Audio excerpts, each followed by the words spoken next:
High, আমি মৌ। তোমরা সবাই কেমন আছো? আশা করি তোমরা সবাই খুব ভালো আছো। তো আজকে আমরা যাচ্ছি আসামে।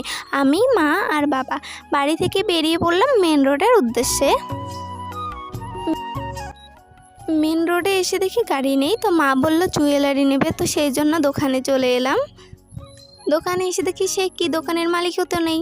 তারপর কিছুক্ষণ অপেক্ষা করলাম আর এইদিকে গাড়ি চলে এলো, তো আমরা গাড়িতে উঠে পড়লাম। তো গাড়িতে বসে আমি ভাবছি যে কখন দাদুর বাড়ি যাব, কখন আমার দাদু, দিদা, মামা, মামি ও আমার কিউট দিদির সঙ্গে কখন দেখা হবে সেটাই ভাবছি। আর হ্যাঁ, তোমরা কিন্তু চ্যানেলটা সাবস্ক্রাইব করছো না, তো প্লিজ চ্যানেলটা সাবস্ক্রাইব করো আর পাশে থাকো।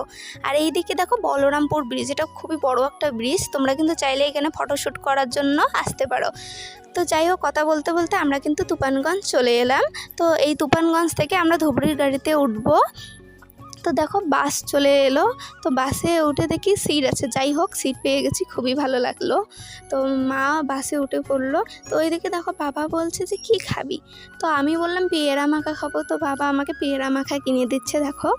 তো পেয়ারা মাখা নিয়ে আমি আর মা খেয়ে নিলাম। আজকে আমার পুরাই দুর্ভাগ্য, জানি না কেন, যে বাসের যে সাইডে আমি বসেছি ওই সাইডেই পুরো রোদ।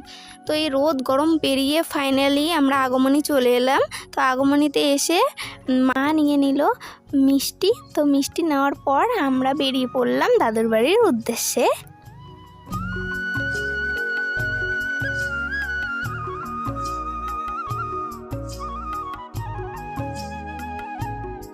তো আজকের ব্লগ এইটুকুই, দেখা হচ্ছে নেক্সট ব্লগে। টাটা।